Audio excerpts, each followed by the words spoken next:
विदर्भातील 8 विधानसभा मतदारसंघातील निकालाला मवियातल्या 2 पक्षाच्या पराभूत उमेदवारांनी कोर्टात आव्हान दिले।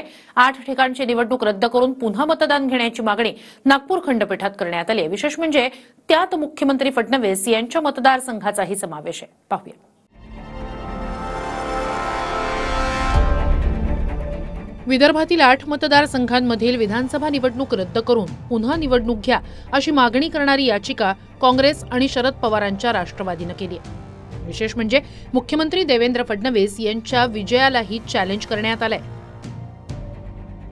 काँग्रेसचे 7 आणि शरद पवारांच्या राष्ट्रवादीचे डॉक्टर राजेंद्र शिंगणे अशा एकूण 8 उमेदवारांनी मुंबई हायकोर्टाच्या नागपूर खंडपीठात धाव घेतली आहे। कोणत्या उमेदवारांनी कुठे आव्हान दिलंय तेही पाहूया। तिवसा इथल्या काँग्रेसच्या यशोमती ठाकूर, इथे भाजपचे राजेश वानखेडे 7617 मतांनी जिंकले।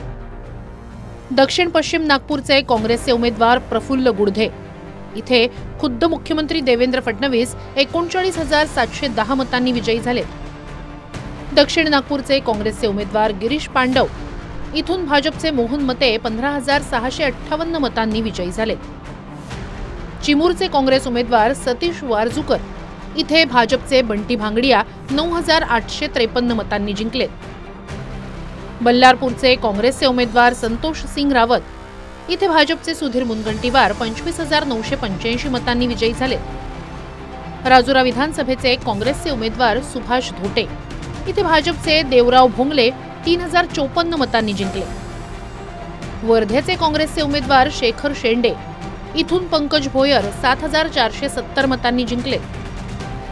आणि सिंदखेड राजाचे शरद पवारांच्या राष्ट्रवादीचे उमेदवार डॉक्टर राजेंद्र शिंगणे, इथून अजित पवारांच्या राष्ट्रवादीचे मनोज कायंदे 4650 मतांनी विजयी झाले। जे जनतेच्या मनात आहे ते इलेक्शन मध्ये ते रिफ्लेक्ट झालं नाही आणि म्हणून संभ्रमित वातावरण आहे सगळीकडे। या ठिकाणी आमची मागणी आहे की इलेक्शन प्रोसेस अजून ट्रान्सपरंट झाली पाहिजे।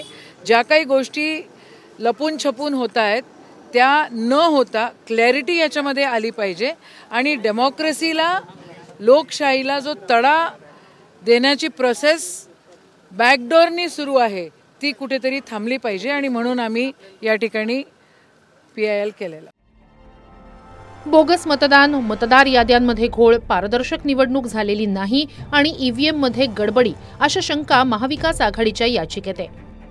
तर काँग्रेसचा हा रडीचा डाव असल्याची टीका दक्षिण नागपूरचे भाजपचे आमदार मोहन मते यांनी केली आहे। जो निवडून आलेला मनुष्य आहे त्याला 4च मतदारसंघामध्ये लीड कसा मिळतो? 4च राऊंडमध्ये, म्हणजे तो सतत मागे असताना, 3ऱ्या नंबरवर असताना, मागे असताना जो 21, 22, 23 राऊंड आला तर 8,000ची लीड कमी करून 4 राऊंडमध्येच तो 3,000 निवडून येऊ शकतो। याच्याबद्दल मला कुठेतरी शंका वाटली।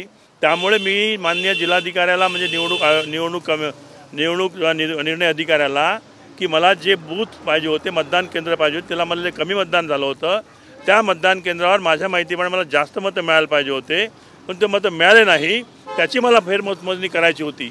मला असं वाटतं की मागच्या वेळेस 4 महिन्यापूर्वी, 6 महिन्यापूर्वी ज्यावेळेस लोकसभेच्या निवडणुका झाल्या आणि त्या निवडणुकीमध्ये VVPATमुळं आणि EVMमुळं काँग्रेस जिंकली असं म्हणता येईल का? म्हणजे त्यावेळेस भारतीय जनता पार्टी, शिवसेना युती जेव्हा लढली आणि हे 3 पक्ष लढले त्यावेळेस यांचा विजय झाला आणि त्या विजयानंतर त्यांचं म्हणणं कसं आहे? यांचं म्हणणं आहे का मी VVPAT आणि EVMमुळे जिंकलो आहे? मुळात जे काही साध्य करू शकतो, हरल्यानंतर रडीचा डाव कशा पद्धतीने खेळताना हा यांचा गेम आहे। काँग्रेस आणि शरद पवारांच्या राष्ट्रवादीच्या पराभूत उमेदवारांच्या याचिकेवर पुढच्या आठवड्यात सुनावणीची शक्यता आहे।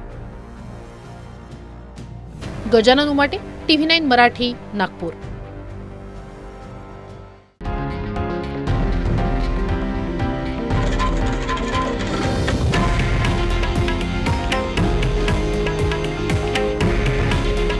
हे आहे देशातील नंबर 1 न्यूज नेटवर्क आणि आपण पाहत आहात TV9 मराठी। काळजी तुमची, हित महाराष्ट्राचं।